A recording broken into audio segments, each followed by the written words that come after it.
Tarata juin kalo tile mugan fila san ba fila ni mugan kelen an minnu sɔgɔlen banna an ka foli b'aw ye fo aw sigiyɔrɔ la. Minisiri ɲɛmɔgɔ sera Bamako dugulenso ani diinɛ ɲɛmɔgɔw ma nin y'aw ka kunnafoni kɛnɛ sigilen.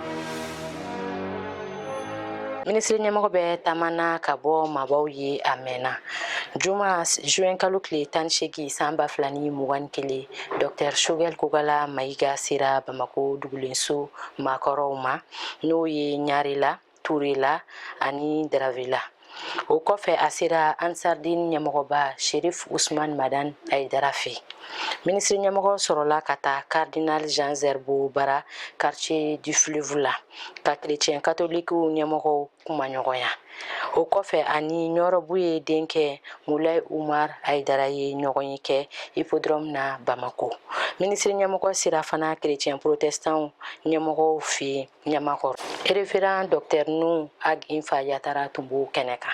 Shogɛl sera yɔrɔ yɔrɔ a ye gouvernement haminanko gɛlɛnw dantigɛ i n'a fɔ yɛlɛmaɲuman donni basigi cogoya la jamana fan bɛɛ fɛ. Yɛlɛmani minnu ka kan ka don politigiw ani fangabulon cogoya la ka fara jamanadenw jigisigikow ma. A yɛrɛ hakilila ye min ye furancɛla fanga tɛmɛniko la a y'o fana dantigɛ maaba ninnu ye. CEDEAO b'a fɛ ka damana wari bɔ ka bɛn ni san 2027 ye. Afrique tile bɛ yanfan nafoloko tɔnba CEDEAO ŋaniya ye ka wari kura ECO labɔ san 2027. Jamana 15 minnu b'a jɛkulu kɔnɔ o jamanakuntigiw tun bɛ lajɛla Accra Ghana faaba la sibiri juin kalo tile 19 san 2021. O lajɛ in senfɛ u bɛnna taabolo kelen kan. Bɛnkan min tun tɛmɛna u ni ɲɔgɔn cɛ san 2021 tɛmɛn kama coronavirus ko la u y'o bin ka dɔwɛrɛ don u ni ɲɔgɔn cɛ san 2022 san 2026 ani san 2027 fana. U bɛnna ECO bɔli kan ka bɛn ni san 2027 ye ka sɔrɔ layidu min tun b'u ni ɲɔgɔn cɛ o tun ye san 2020 ye o ma se ka sira sɔrɔ. Coupe du Mali Bɛnkan FC sera finali ma.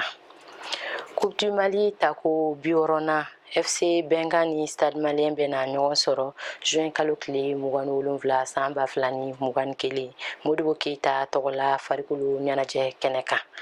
Tɔn fila in de ye sebaya sɔrɔ tɛnɛndon kalo tile 21 demi-finaliw la ka se finali ma. FC Bɛnkan ye Bamako commune 5nan tɔlɔntantɔn dɔ ye min yɛrɛ bɛ dugumakulu la n'o ye 2e division ye 2D. Hakilina jiginna Stade Malien de ye san 2018 Coupe du Mali tɛmɛnen ta ka laban ka kɛ ŋana ye. O de la a b'a fɛ ka fasa fili kosɛbɛ FC Bɛnkan nɔfɛ walasa a na se ka Coupe du Mali ta siɲɛ 2 ka tugu ɲɔgɔn kɔ. Nin bɛ dan sigi an ka bi kunnafoniw na aw k'an bɛn waati wɛrɛ nin kɛnɛ kan.